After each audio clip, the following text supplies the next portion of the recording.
Ja, jetzt geht's wieder los. Neue Folge, neues Glück. Viva la Movie Illusion Podcast ist wieder am Start. Mit mir dabei ist heute der Mike. Servus, habe ich dir. Und wir haben ja ein sehr heißes Wochenende gehabt. Der Mike ein bisschen heißer als ich, weil der vor Ort in Regensburg war beim Hardline Filmfestival und ich hab das genutzt, online zu streamen. Mike, erzähl mal kurz, wie war's denn allgemein? Also es war nicht heiß, sondern es war eiskalt. Es war sogar so kalt, dass ich mir im örtlichen Geschäft eine Jacken kaufen hab müssen. Ich hab's dermaßen unterschätzt, wie kalt das werden kann, dass ich wirklich nur mit einem Kapuzenpulli unterwegs war. Und ja, das haben wir dann kalt. Ich sag's, wie es ist. Ich war dann übers Wochenende und die kurze Mari wieder angehört, oder? So wie die gehen. Nein, natürlich nicht. Nein. Ich hab dann, also wegen Anstand habe ich schon gehabt. Aber ich hab mir gedacht, ich kann mit dem Kapuzenpulli auskommen. Nein, ich hab mir wirklich noch Jacken kaufen müssen. Ich depp. Ja, die, wenn die Frau nicht zusammenpackt, gell? Was? Wenn die Frau nicht zusammenpackt, dann ist nichts. Nein, das ist nichts. Nächstes Mal nur aus dem Haus, wenn wirklich alles hergerichtet ist. Ja, selber genau. Dinge haut überhaupt nicht hin. Gerade, dass ich noch Zahnbürstel dabei gehabt habe. Ja, du und der Bur steht sich beide hier und Frau packt euch zusammen. Genau so schaut's aus. Ja, also die Stimmung war gut. Also man hat jetzt, wie gesagt, das waren halt, ich meine, dass ein Drittel von den Leuten gerade waren, sonst sind es immer 150, meine ich, wo sie in den Saal reingingen. Aber durch die ganzen Corona-Bestimmungen waren es jetzt 50 Leute, die wo mit Dauerkarten rein haben dürfen. Und das war sauber gekennzeichnet alles. Also natürlich hat's wie jetzt ja ein Handtuch, das Hardtuch gegeben, nur mit diesem mit dem Zusatz Abstandhalter. Und auf jedem Sitz, wo quasi einer sitzen hat, dürfen und können, war so ein Handtuch bereitgelegt, wie es halt die Deutschen so gerne auch im Urlaub machen, damit jeder weiß, wo er seinen Arsch hinpflanzen muss. Und beim Reiki hat einen der Flo dann gleich einmal aufgenommen, geschaut, wer sitzt wo. Vor ein paar Leuten hat er ja schon gewusst, wer ein wenig zusammengehört, und so hat er die Anordnung dann gemacht. Dass halt das Ganze, ja, den Corona-Regeln entsprechend abläuft und da keiner sich beschweren kann oder krank wird oder sonst irgendwas. Also da ist wirklich brutal geschaut worden. Man muss ja dazu sagen, der Flo hat das dann am Schluss noch erwähnt, also er war stolz auf uns, die Gäste, weil er auf uns überhaupt nicht schauen hat müssen. Das war ein reiner Selbstläufer. Er hat uns jetzt einmal erklärt, wie es läuft, wo wir uns wo hinstellen müssen, wo wir was aufsitzen müssen, und da hat sich eigentlich jeder immer dran gehalten. Also das ist reibungslos abgelaufen, das Ganze. Und ja, ich habe auf jeden Fall wieder super Spaß gehabt. Auch mit den Leuten von Deep Red Radio, ein Gruß an der Stelle, war es wieder super lustig. Natürlich auch ein Domo möchte ich noch grüßen, der Vidiot. Und natürlich Magda noch. Also das war eine recht coole Zeit, war lustig mit euch, und ja, war es natürlich bei dir daheim auch so lustig, das weiß ich jetzt nicht. Ja, kein Kommentar. Wir hatten es nicht gehabt mit der Streamerei. Also der Flo hat erzählt gehabt, dass ein paar Probleme gegeben hat mit der Streamerei, dass ein paar Leute da Mails geschickt haben, dass sich der Player aufhängt oder was. Hast du auch irgendein Problem gehabt? Nein, also bei mir ist die einwandfrei gelaufen. Muss dazu sagen, mein Laptop ist ungefähr 180 Jahre alt, aber der hat das trotzdem... Deswegen wird's gelaufen sein. Das kann sein, ja. Das ist wie beim Auto, weißt du, für die alten Dinge, die laufen einfach. Ja, genau. Aber nein, ich hab da wirklich keinen einzigen Absturz gehabt. Das Anmelden funktioniert einmal, und sobald ich einmal drin war und hab auf Play gedrückt, dann ist das Ding gelaufen, fertig. Also, und auch, das Bild war gut, keine Ruckler, aber vom Ton her, es war synchron. Ich hab am Flo danach dann gesagt, dass alles super gefunzt hat, und ich da beispielsweise mit Prime, Netflix und Disney Plus schon wesentlich mehr Ärger gehabt habe, wenn ich mir mal schnell einen Film anschauen wollte, und dann hängt's die ganze Zeit Beitelstock, teilweise war es bei mir schon nicht synchron. Disney Plus ist sowieso anscheinend von Leuten ohne Arm programmiert worden, sondern und zwar mit der Nase und mit dem Kinn auf der Tastatur und angehauen, weil das ist ja, da wenn ich herschalte, dann muss ich oft einmal 5 Minuten warten, und jetzt ist mein Fernsehen erst 3 Jahre alt. Da heißt dann immer so, ja, der Fernseher ist alt. Wenn ich einen Streaming-Service auf einen 3 Jahre alten Fernseher nicht laufen lassen kann, dann weiß ich es auch nicht. Ja. Aber zurück zum Hardline, besser als gewohnte Streaming-Anbieter, ich habe kein einziges Problem gehabt. Sehr schön. Das ist jetzt nicht, weil es Hardline so abfeiert, sondern weil es halt wirklich einwandfrei gelaufen ist. Ich darf es euch schon sagen, wenn es nicht passt hätte. Das ist ja das, weil da können das im Endeffekt auch nichts dafür, und wie gesagt, das ist ja so ein Thema, über das kann man ja reden, da es ja auch schon angekündigt ist, dass nächstes Jahr das mit dem Streamen nimmer stattfindet, war es halt jetzt einmal so ein Testlauf, und ja, wie gesagt, der Flo war eher nicht so begeistert, wie das gelaufen ist. Also wird es das nächstes Jahr nicht geben, das Ganze. Finde ich schade. Ja, und was noch schadiger ist, das ist, dass quasi jetzt 2021 kein Hardline stattfinden wird, sondern erst wieder 2022 und das Ganze dann nicht wie gewohnt im September, sondern im April. Der Grund für das Ganze ist, dass die Crew, die mit dem Flo die ganzen Filme sichtet, und da kommen nochmal ein paar hundert zusammen, war die Sichtungsphase immer im Sommer, Frühling, Sommer, und ja, und da mag sich halt dann auch nicht immer jeder in die vier Wände sitzen, ist ja nicht jeder so wie mir zwar, dass er sich in seine Kammer sitzt und Kassetten anschaut, sondern gesunde Kellerbräune, was haben sie denn? Ja, verstehe ich auch nicht, aber gut, ich hab's einfach so hingenommen. Ja, auf alle Fälle haben sie jetzt über die Winterzeit und Herbstzeit quasi, dass die Screenings machen und die passende Auswahl dann für den April treffen. Also wird 2022 ein paar Sachen dann nicer. Ja, ich muss erst mal den Schock verarbeiten, dass das nächste Jahr nicht ist. Also gut, dass ich keinen Rasierkling in der Nähe habe. Ja, voll. Also die Leiter von Deep Red Radio, der Tobi und der Benedikt haben auch gesagt, ja, was macht man denn jetzt im September 2021? Wir haben gesagt, wir fahren jetzt einfach trotzdem auf Regensburg und warten einfach, bis uns irgendjemand aufmacht.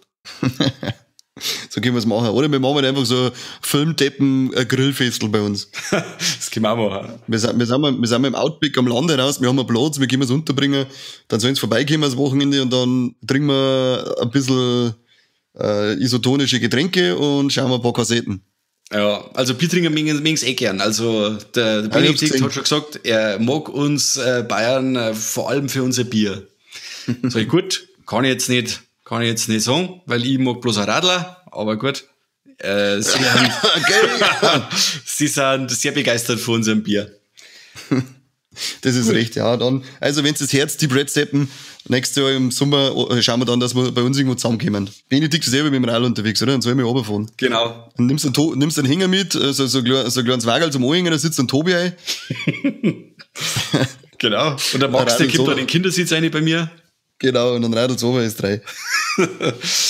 So, und wir zwei haben auch uns bei ein paar Filmen überschnitten. Du hast zwar nicht alles geschafft, meine ich, was ich so mitgekriegt habe, aber ein paar haben es dann doch gesehen. Ja, genau. Also wir bei der Promo-Folge, sage ich jetzt einmal, schon angekündigt, hat da ein Carsten Biumsecker geschaut und dann ist halt der Freitag und Samstag leider ein bisschen anders genutzt worden. Aber ich habe den einen oder anderen Film gesehen und bei denen, die wir miteinander gesehen haben, da darf ich sagen, da unterhalten wir uns jetzt mal drüber, Michael. Ja, genau. Daniel, so macht man das. Ja, so machen wir das. Und dann erzählst du mal, wie war denn dein erstes Erlebnis da an Earth? Also wir fangen jetzt eben an, von nach der Reihenfolge, wie es gekommen sind, und da war eben der Eröffnungsfilm Unearth, Öko-Horror-Drama, sage ich jetzt einmal. Der Film war schon, bei der Einleitung ist schon beworben worden mit, dass er recht slow-burnig ist, also es geht nicht sofort zur Sache und Ding, sondern er braucht eine Zeit, bis er sie aufbaut, bis er die Charaktere einführt, bis man die Beweggründe von jedem ein wenig weiß. Die Effekte waren sehr gut, muss ich sagen. Also es waren zwar nicht viel, aber so die Splatter- und Creature-Effekte, die wo zum Sehen waren wirklich ganz stark gemacht. Auch mit wenig bis jetzt gar kein CGI, was jetzt ich so gesehen hab. Ja, mir hat das Ding auf alle Fälle gefallen.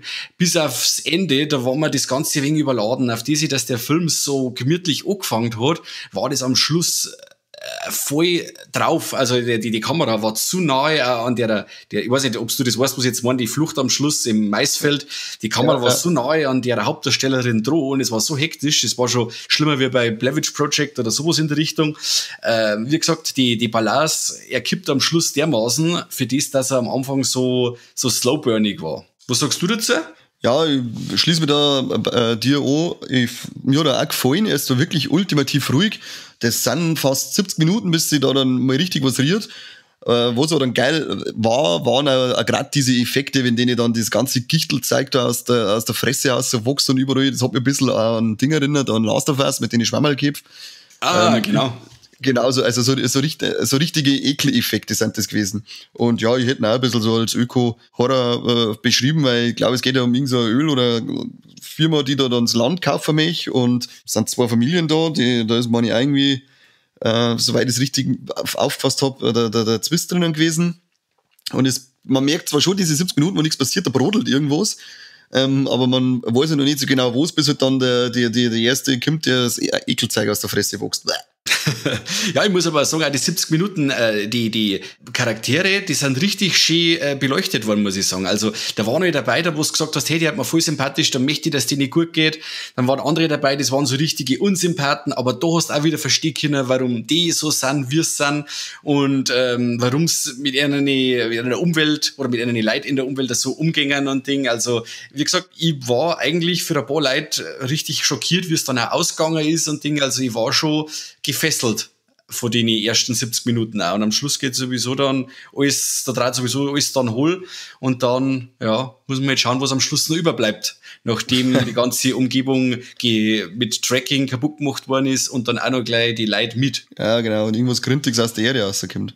Ja, voll. Das war,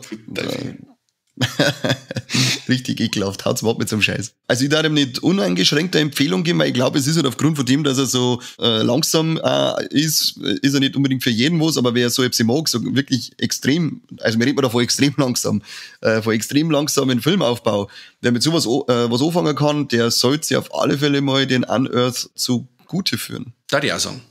Und den zweiten Film, den sprich ich nur auf Englisch aus und du bitte dann die spanische Sprachausgabe. Also der Film hat Red Screening geheißen und im spanischen Original Al morir la matinée.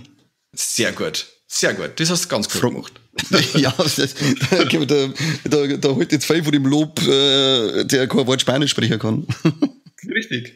Also das war auf alle Fälle der zweite Film, der Rausschmeißer vom ersten Tag und eins von meinen absoluten Top 3 Highlights vom Festival.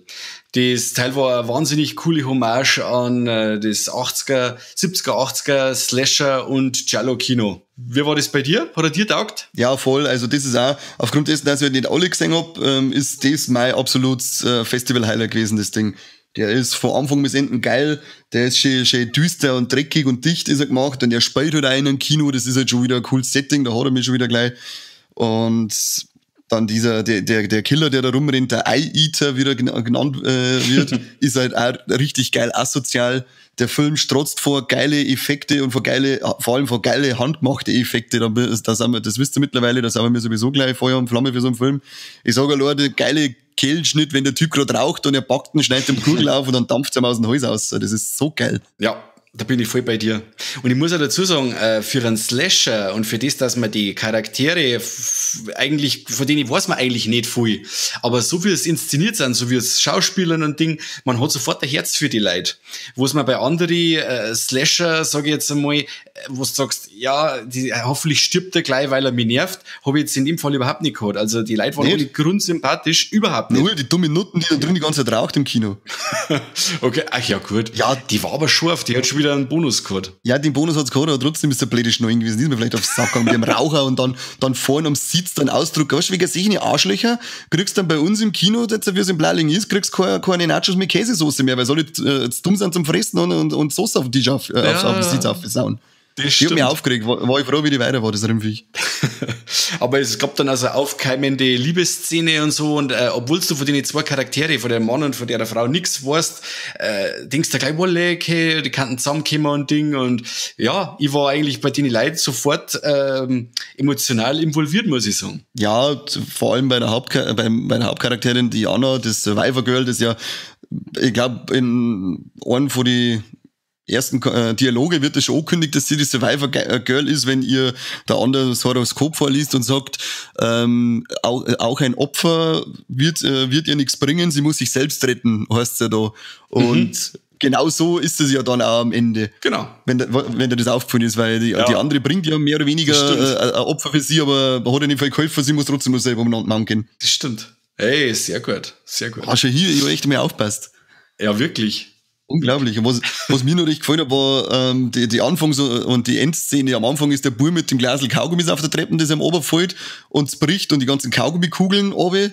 Und am Ende an der gleichen Stelle fällt das Glasl mit den Augäpfeln runter und die ganzen Augäpfelkugeln runter. Ja, voll. Also das müssen wir anmerken, der Killer sammelt Augäpfel. Das mag er. Richtig. Und beim Regisseur kennt man auf alle Fälle, was er mag. Und zwar den ganzen Film über sagt man die ganze Zeit irgendwo ein Poster oder irgendwo ein VHS oder ein T-Shirt oder sonst irgendwas mit seinen Lieblingsfilmen. wo's ich glaube. Und da habe ich dabei mit natürlich die üblichen Verdächtigen, Argento, Bava, oder es gibt Poster von Indiana Jones oder sowas in der Richtung, und das fand ich recht sympathisch, dass du in einem Kino bist und siehst aber rundum Poster und Sachen, die wo's bei dir selber im Zimmer hängen hast oder die Filme im Regal stehen hast. Fand ich sehr sympathisch alles.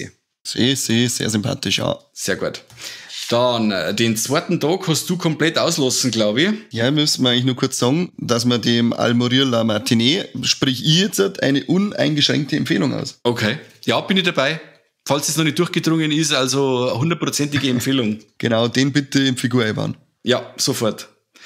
Und ja, der zweite Tag, da hast du nichts gesehen, gell? Da ist Loose, The Flower of Evil und der Deep Ones gelaufen, über die redet dann ihr anders mal. Ja, leider, den Deep Ones, den hätte ich so gern gesehen. Ja, wie gesagt, Dummer. rede ich anders mit drüber. Dummer Dann am Freitag hast du auch nichts gesehen. Dann am Samstag, das war der erste Film, Cocody. Sagt das jetzt allein wieder Flora, das sieht mich wahrscheinlich, wenn ich so wenig anschaue. Und ich hab doch Internetprobleme gehabt.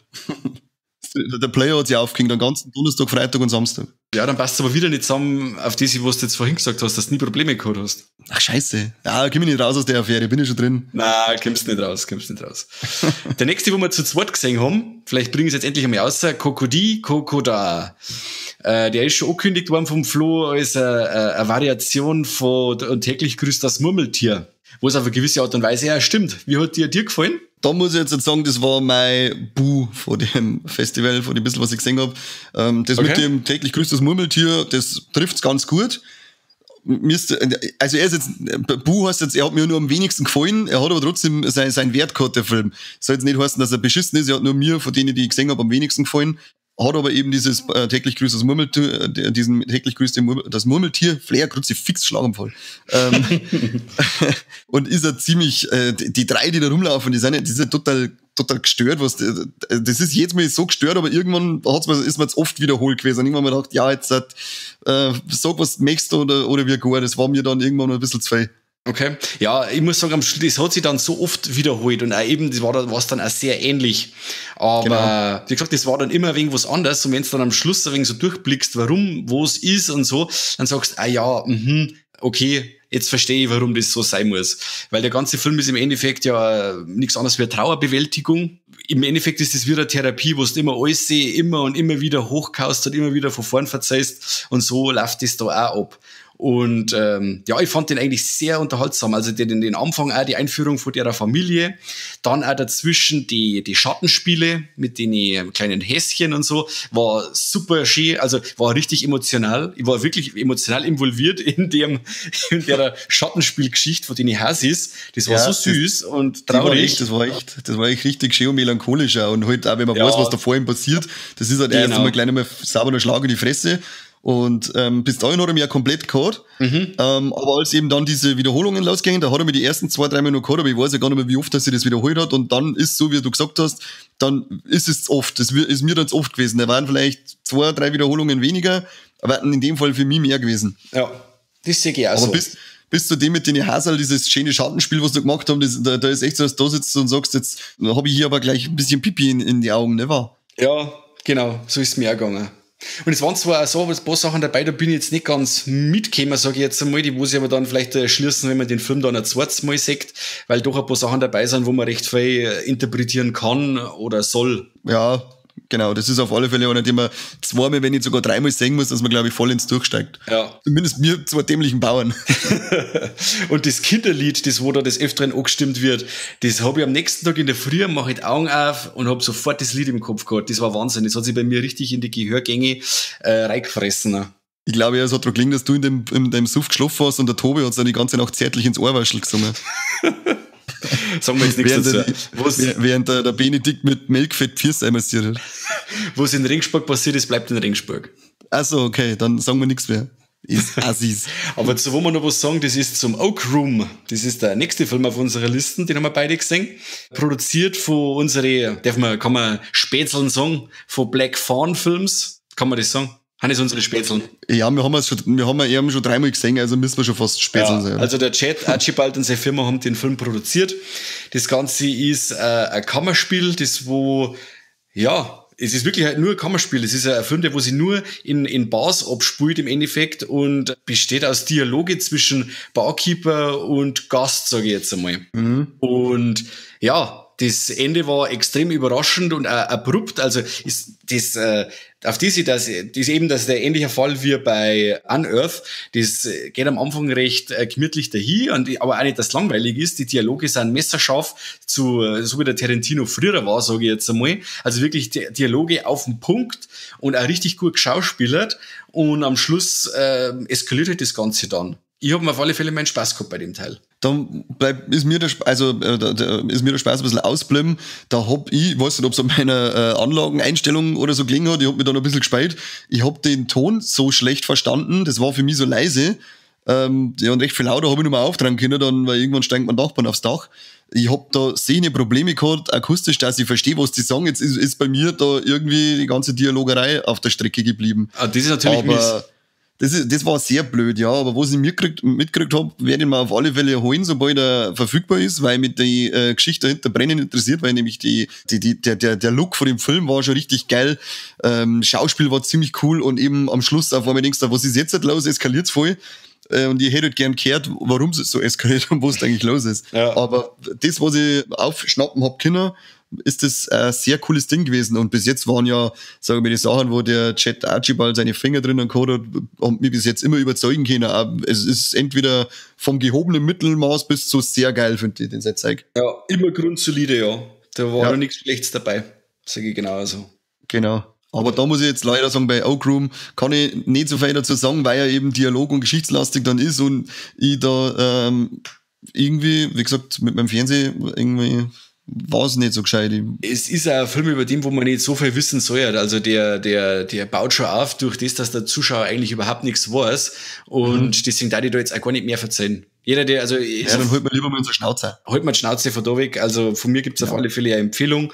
Das Teil war richtig cool, voll spannend, obwohl wirklich nicht viel Action oder was passiert. Schreibt euch den auf den Deckel, der wird kauft beim nächsten Mal, verstanden? Dann ein Film, auf den war ich richtig gespannt, und zwar Dinner in America. Der Vorgängerfilm von dem Regisseur war The Bunny Game. Und der war ja Torture-Porn in Reinkultur, und zwar nicht nur gefaked, sondern auch noch, ja, er war zwar jetzt nicht blutig, aber die Frau, die da den ganzen Film über gefoltert worden ist, hat halt einiges an Verbrennungen und Schläge über sich ergehen lassen. Ich sage jetzt nicht müssen. Das war ein Branding auf dem Arsch. Ja, trotzdem war doch voll krass. Das haben sie bei Checkers, haben sie das der Gaudi gemacht. Das soll nicht so tun. Das machen andere Leute mittlerweile zum Schmücken. Ja, halt bitte einfach, redet den Film nicht schön. Ich rede nicht schön. Scheiß Bunny Game. So trägt der Film. Aber, ja, wie gesagt, also ich fand den schon krass. Also, okay. Die Leute machen Schlimmeres zum Vergnügen. Ja, aber das Ganze dann abgefilmt und so. Also ich hab den richtig krass gefunden. Aber ich kenne mich ja nicht aus. Ja, du bist ein Mimöschen, ne? Aber sein zweiter Film jetzt, Dinner in America, war ein richtiger Feel-Good-Movie. Eine richtige anarchische Punkrock-Komödie. Und die Charaktere, die wo in dem Film vorkommen, werden wirklich alle total liebevoll geschrieben. Und man freut sich mit jedem, also mit unseren zwei Hauptcharaktere, man freut sich auf jeden Fall um alles, was sie miteinander haben, weil einzeln sind's zwar Würstchen, aber wenn's dann beieinander sind, dann ist alles cool. Und der Film hat richtig tolle Musik gehabt. Und ja, also das letzte Mal, wo ich so mit so einem guten Gefühl aus einem Film raus bin, war der Peanut Butter Falcon. Ich gebe Dinner in America, wo es auch der Publikumsliebling geworden ist von 2020, eine volle Empfehlung. Ja, am Anfang war ich so, was mehr jetzt der Scheiß von mir, weil ich halt Bunny Game Regisseur im Kopf gehabt habe und haben wir gedacht, jetzt kommt wieder irgendein Assi-Scheiß daher, bis du halt dann erstmal realisierst, Moment einmal, der verzeiht uns ja eigentlich da so eine kleine Liebesgeschichte. Und wenn's dich dann drauf einstellst, was du da eigentlich anschaust, weil ich hab mir halt auch nicht, ich gehe immer gern blind ein beim Hardline in die Filme, ist ab und zu ein wenig blöd, wie man es jetzt bei dem Film nämlich feststellt, das ist eigentlich, wie der Mike schon sagt, ein schöner Film. Sie ist eher so Punk-Loser, sie ist auch eine Loserin, wird die ganze als Behinderte hingestellt und so. Und dann finden die zwar zusammen und verlieben sie. Es ist dann schon schön zum Anschauen, wie es dann aneinander oder miteinander, besser gesagt, wachsen können. Ja, absolut. Also ich Vor allem ist es geil. Vor allem ist es eher so geil, wenn er die Idioten auffängt und dann fotzen sie, haben da lachen müssen. Wo man eigentlich meint, jetzt verrammt das und dabei schlummst Ja, genau. Ja, und das sind so kleine Sachen, aber wie gesagt, der Zuschauer kriegt dann trotzdem seine Katharsis, weil es kommen dann ein paar andere Sachen und ja, also ich habe richtig schön Spaß gehabt. Ich gebe volle Empfehlung. Ich möchte auch unbedingt den Soundtrack. Ich habe ja schon geschaut bei Amazon, aber da gibt's noch nichts. Aber den holen wir auf jeden Fall. Der war richtig stark. Ja, Soundtrack war sehr geil. Und der Film auch, also ich geb, wie gesagt, am Anfang war ich, was soll das jetzt? Erst einen auf möchte gern echte Gewalt machen und jetzt weißt du nicht, was das heißt, bis ich dann einmal kapiert habe, okay, das ist ja eigentlich eine Liebesgeschichte und ist halt einmal beim Hardline grundsätzlich eine mit, das ist jetzt ein irgendein Horrorfilm, das muss man auch mal abgewohnen, weil das Hardline doch wieder mal überrascht und auf einmal haut es was anderes aus, dann ist es gar kein Horrorfilm nicht. Aber wenn man dann weiß, es ist ein Liebesfilm, es geht um zwei Figuren, die eigentlich nicht wissen, die im Leben nirgends sie kennen und auch nirgends sie kehren und eigentlich überall gemieden werden, die dann zusammenfinden und miteinander wachsen, dann ist das ein sehr schöner Film gewesen. Und sehr sympathische Figuren, wie du schon sagst, die sind echt, hätte man nicht gedacht, dass der das so kann, aber es sind sehr schön geschrieben und sehr sympathische Schauspieler, gebe ich auch uneingeschränkte Empfehlung. Sehr schön. Sehr schön. Und den letzten, den wir zwei miteinander gesehen haben, war Sator. Was sagst du zu dem Teil? Hast du jetzt Angst, dass du schlecht anfängst? Nein, ich hätte jetzt einfach, bevor ich was sage, jetzt mich interessiert, was du zu dem Teil sagst, weil der war wirklich, also, weiß ich nicht. Nein, mir hat gefallen. Der hat ultimative Atmosphäre gehabt, finde ich. Du weißt den ganzen Film eigentlich nicht so recht, um was geht's denn da jetzt eigentlich, was soll das genau? Ja. Fand er die Optik geil mit dem Bildformatwechsel. Dass dann wieder so ausgeschaut hat, als hätten sie da jetzt halt echt jemanden interviewt und die Gespräche da geführt. Das war also. Und ja, am Ende erfahrt man dann eben auch, was man halt, wenn man den Film allein nicht weiß, aber am Ende sind immer bei dem Streaming noch die Interviews da gekommen. Hast du das Interview auch gesehen, okay. Genau, das hätte ich noch anmerken sollen. Kommt jetzt noch kurz angemerkt, am Ende von jedem Film ist Q&A aufgezeichnet worden. Hast du noch eine halbe Stunde die Interviews anschauen können mit Regisseure, Produzenten, Schauspieler und so weiter. Sehr geile Idee, dass sie das nun mit eingebaut haben für alle, die daheim schauen haben müssen. Und bei Sator wird dann eben am Schluss eine Zeit vom Regisseur, ich glaube, war das seine Tante oder seine Oma? Die Großmutter war es, ja. Großmutter, die hat irgendwann immer von dem Sator geredet und gesagt, dass sie mit dem redet und das meine war dann seine Idee auch für den Film.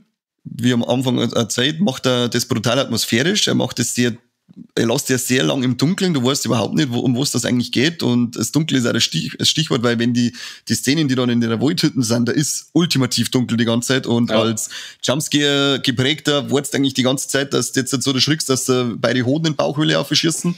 Das passiert aber nicht einmal, sondern es ist einfach nur so eine erdrückende Spannung die ganze Zeit und ganz langsam und gemächlich dann so, ich sage mal, die letzten 15 Minuten, sage ich mal, sechst du dann auch erst einmal den Sator und dann auf einmal eskaliert es wieder. Am Schluss ist dann wieder, dass du sagst, wow, krass, was soll denn das jetzt? Ja.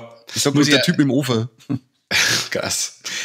Ja, aber ich muss auch sagen, er hat aber davor auch schon so brutale Momente, also nicht brutal von Gewalt her, aber von der Atmosphäre her. Das ist, wenn sie da oft im Wald stehen oder wenn er da ganz allein ist, wenn du dir das vorstellst, du stehst da ganz allein im Wald und hörst da irgendwas knacken oder sonst irgendwas, das ist schon brutal stark gemacht. Der Regisseur ist auch ganz stark beeinflusst gegeben vom Blair Witch Project, der wo mir auch brutal Angst einflößt, muss ich sagen, immer noch. Und